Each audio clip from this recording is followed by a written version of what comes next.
ज्ञानी किसको कहते हैं, उसके लक्षण क्या होते हैं। अदम्भम, अमानित्वम, शौचम, क्षमा, करुणा, शुचौ, ये सब गुण दिए। So you can be wrong, but the scripture will not be wrong. To be very clear about it. मैं ये सबको ये बात बोल रही हूं, जो लोग भी इसको इस समय सुन रहे हैं, समझ रहे हैं कि आपको जहां कहीं पर असमंजसता की स्थिति आए, you get confused whether to believe that person as a saint or not, a bhakt or not, a mystic or not, just check the scripture. What does the scripture से?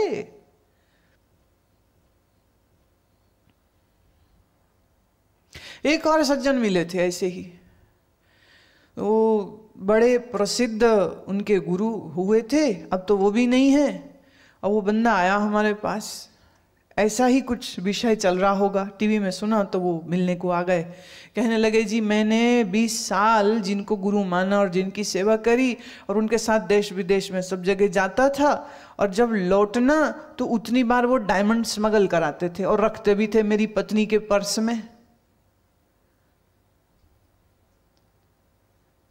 मैं कहानी सुन रही हूं उस बंदे की, और इलीगल प्रॉपर्टीज को हथियाना, जहां कहीं देखा भी ये चेला थोड़ा कमजोर है, उससे सब उसकी जमीन जायदाद अपने नाम करा लेते, और जो मना करे उसको आगे पूरा नेटवर्क बना हुआ था उनका, पुलिस में और आईटी में भी उनके अपने बंदे थे, इनकम टैक्स डिपार्टमेंट में, खुद ही छापा मरवा देना. और खुद ही वो कहते महाराज ऐसे बड़ी मुश्किल में आ गए, कोई नहीं बेटे तुम 50 लाख यहाँ दे दो तो हम वहां करा देंगे, बोल देंगे उसको. मैंने इस तरह के कर्म 20 साल ये उसके साथ रहा. कह रहा बड़ी मुश्किल से मैं वहां से छूटा, उन्होंने बड़ा डराया धमकाया, बड़े श्राप, बड़े संदेश उनके आए, पर मैं फिर लौट के गया नहीं उनके पास. तो अब मैं बताऊं मैं क्या करूं, मेरे को तो ये सो कॉल्ड गुरु ने लूट लिया. मैंने कहा गुरु ने नहीं लूटा बेटे, तुमको तुम्हारे अज्ञान ने लूटा. अगर तुमने शास्त्र को पढ़ा होता तो शास्त्र तुम्हें प्रमाण दे देता. देखिए ये जरूरी नहीं है कि आप गीता या उपनिषद ही पढ़े. जो बात गीता और उपनिषद में है वही बात गुरु ग्रंथ साहब की वाणी में है, वही बात संत कबीर, संत रविदास, बाबा फरीद, इन महात्माओं की वाणी में है. आप उनको पढ़ के देख लो, गुरु कैसा होता है, संत कैसा होता है, महात्मा कैसा होता है. और जो लक्षण वहां मिल जाएं तो शुद्ध बुद्धि से, शुद्ध हृदय से उन लक्षणों के साथ उस मनुष्य को तुम देख लो, बात समझ लग गई. हालांकि देखिए बड़ा ये उलझा हुआ मामला है. एक अंधा किसी की क्या परख करेगा, ये भी सत्य है. जिसके पास आंखें ही नहीं वो किसी की परीक्षण क्या लेगा. लेकिन फिर भी शास्त्र हमारी बड़ी मदद करते हैं. और शास्त्र किसको कहेंगे? ब्रह्म अनुभूति प्राप्त व्यक्तियों के इन वचनों को हम शास्त्र कहते हैं.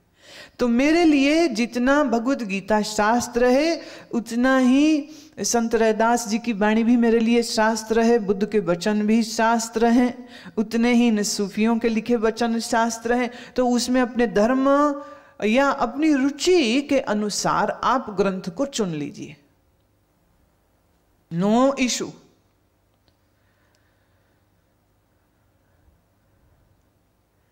देखिए ये एक बड़ी बढ़िया बात कह रहे हैं इस समय. बात ये छोटी नहीं है, बात बहुत बड़ी है, क्योंकि इस दुनिया में करोड़ों लोग स्थित प्रज्ञ तत्वज्ञानी के लक्षणों को शास्त्र अनुसार चूंकि नहीं समझते, तो कहीं भी किसी को भी गुरु मान लेते हैं और किन्हीं कुछ कर, क्योंकि वो कहते हैं ना गुरु की आज्ञा मानो.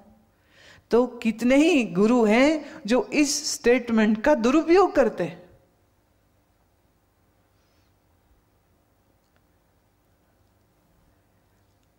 और जब भी मैं ऐसी कहानियां सुनती हूं लोगों के जीवन की, तो उस समय बड़ी हैरत होती है कि तुमने ये सब भोगा तो कैसे, और कब अकल जगी, और पहले क्यों ना जगी तेरी अकल, पहले क्यों ना जगी. तो विवेक की बड़ी कमी है. मेरे दृष्टि में मैं कैसे महात्मा को जानती थी, उनके जो कोई शिष्य या श्रोताओं में किसी बच्चे या बच्ची की शादी होती तो वो हमेशा कोई ना कोई ग्रंथ उन्हें भेंट करते।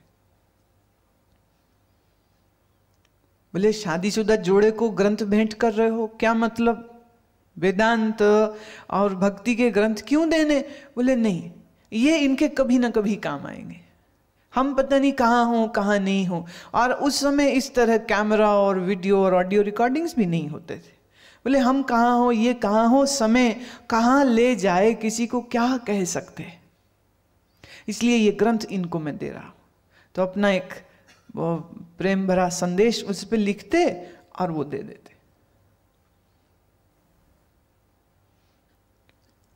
मतलब शास्त्र आपका एक बहुत डिपेंडेबल मित्र होता है। सो अगर आपको अभी आदत नहीं है तो ये आदत भी डालिए, ये शौक भी रखिए, पुस्तक पढ़ने का शौक भी रखिए, बहुत कुछ मिलता है।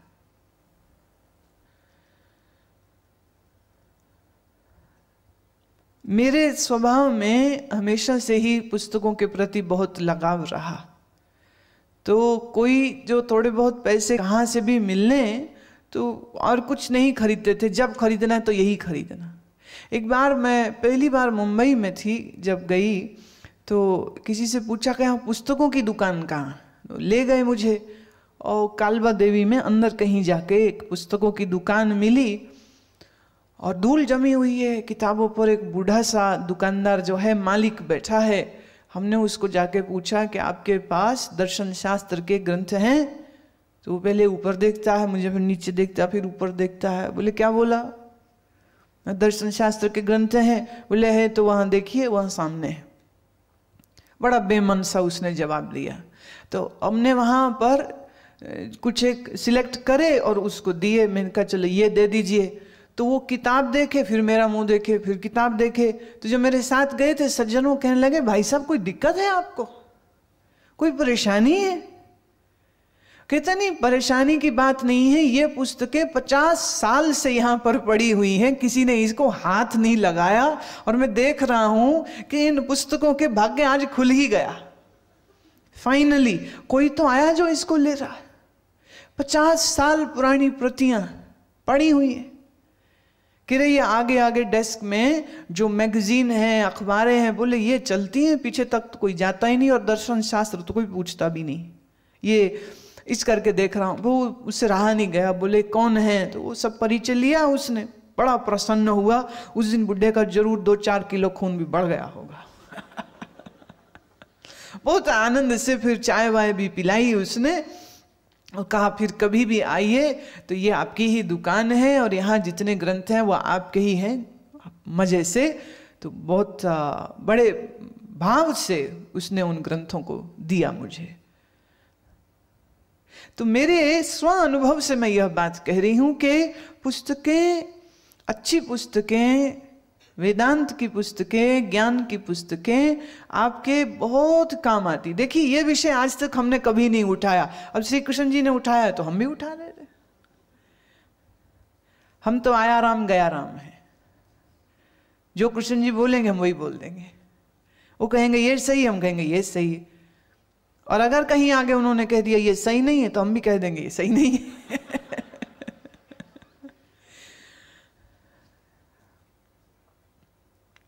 विचार बहुत बड़ी चीज है और चिंतन उससे बड़ी चीज है और निधिध्यासन उससे बड़ी चीज है।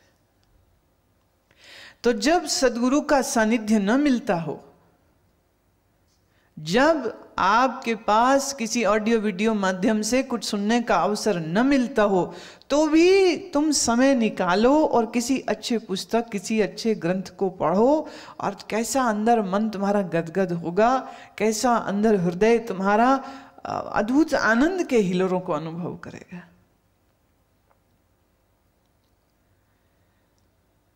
एक आदमी मिला, वो कहते जी देवदास पिक्चर जो आई थी वो मैंने 30 बार देखी थी।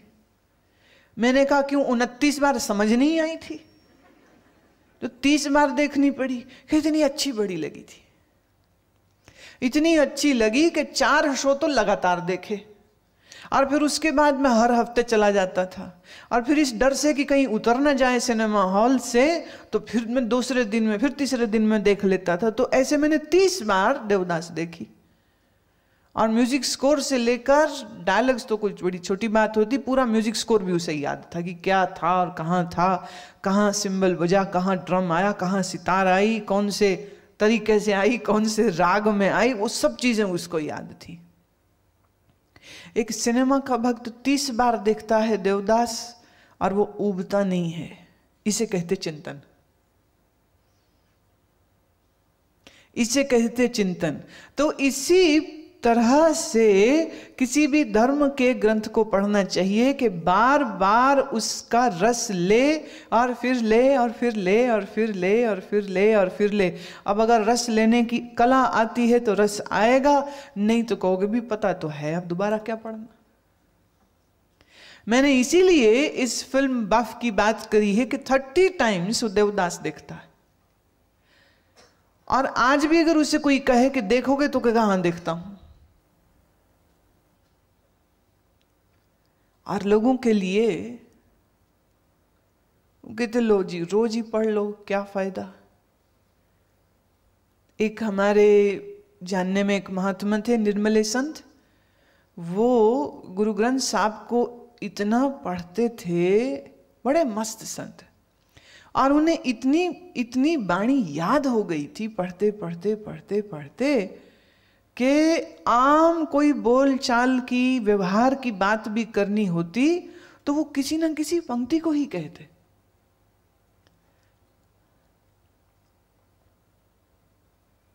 कोई आया है, भूख लगी है, प्यास लगी है, तो ये नहीं कहेंगे कि पानी पिला दो, तो उसमें भी पंक्ति दूध कटोरे गड़वे पानी, तो भक्त समझ जाते कि इनको पानी पीना। व्यवहार की बात भी करनी हो तो वो बाणी बोलते थे, इतना उनका अभ्यास, इतना उनका रस था। और वही बार बार बार बार पढ़ते पढ़ते पढ़ते पढ़ते पढ़ते इतना उनका चित्त समाहित था। आप सोचिए उनके स्वप्न में भी बाणी ही चलती होगी। कितना रस लेते हैं, कितना रस लेते हैं। शिव भगवान कहते हैं कि जैसे क्रोधी आदमी अपने क्रोध में रस लेता है, जैसे लोभी आदमी को, असुरी आदमी को लोभ में रस मिलता है, ऐसे ही एक साधक को, एक भक्त को भगवान के चिंतन मनन, इस ज्ञान के चिंतन मनन में रस रहता है। ऐसे साधकों के लिए शास्त्र एक बहुत बड़े मित्र का काम करते हैं। और ये है 16वें अध्याय का अंतिम श्लोक। ओम तत्सदिति श्रीमद्भगवत गीता सुपनिषत्सु ब्रह्म विद्यायाम योग शास्त्रे श्री कृष्ण अर्जुन संवादे दैवासुर संपद विभाग योगो नाम षोडशो अध्यायः। हरि ओम तत्सत्। हरि ओम तत्सत्। हरि ओम तत्सत्। हरि ओम तत्सत्। हरि ओम तत्सत्। हरि ओम तत्सत्। हरि ओम तत्सत्। हरि ओम तत्सत्। श्री कृष्ण भगवान की परम भक्ता और इस महादेवी के इस वचन को बहुत प्रीतिपूर्वक श्रवण करें।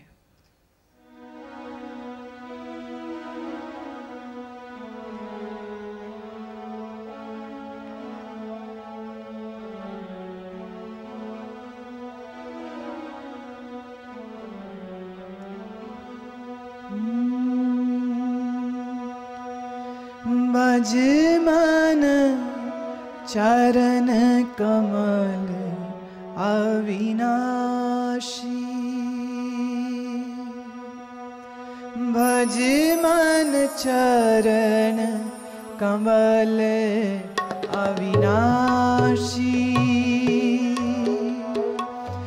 भज मन चरण कमल अविनाशी।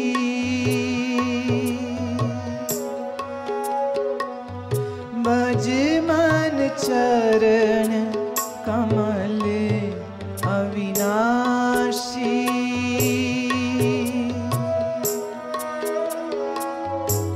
जेताई दिसे धरण गगन विच, जेताई दिसे धरण गगन विच, तेता सब उठ जासी,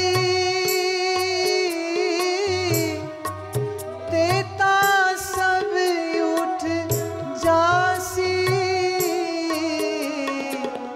चरण कमल अविनाशी, चरण कमल अविनाशी। भज मन चरण कमल अविनाशी, चरण कमल अविनाशी।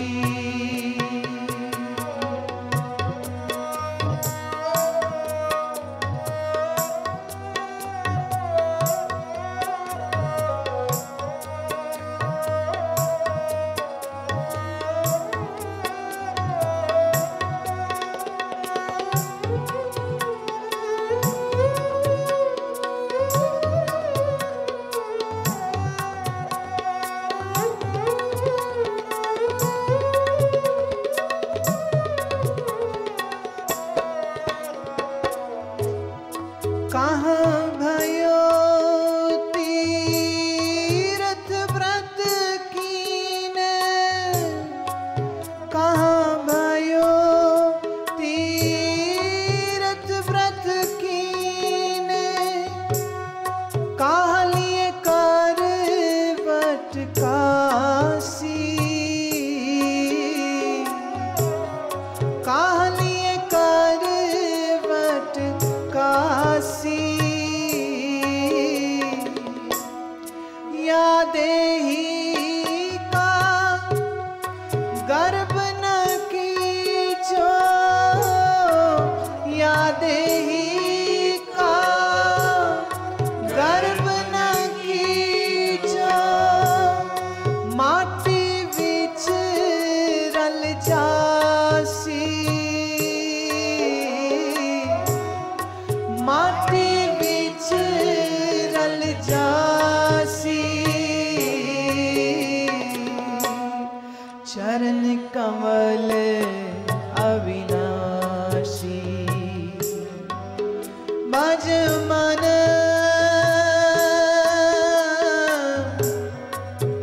भज मन, भज मन चरण कमल अविनाशी। भज मन चरण कमल अविनाशी, भज मन चरण कमल अविनाशी, भज मन चरण कमल अविनाशी।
काटो जम की फांसी। भज मन चरण कमल अविनाशी। भज मन चरण कमल अविनाशी। चरण कमल अविनाशी। चरण कमल अविनाशी। भज मन चरण कमल अविनाशी। भज मन चरण कमल अविनाशी। भज मन चरण कमल अविनाशी। भज मन चरण कमल अविनाशी। चरण कमल अविनाशी।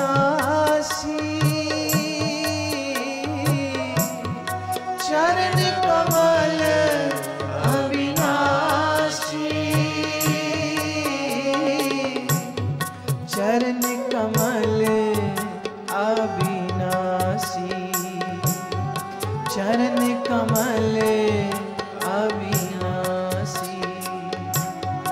चेताई दिसे धारण गगन विच। चेताई दिसे धारण गगन विच। तेता सब उठ जासी। तेता सब उठ जासी। चरण कमल अविनाशी। चरण कमल अविनाशी। भज मन चरण कमल अविनाशी। भज मन चरण कमल अविनाशी। भज मन चरण कमल अविनाशी। भज मन चरण कमल अविनाशी। चरण कमल अविनाशी। चरण कमल अविनाशी। चरण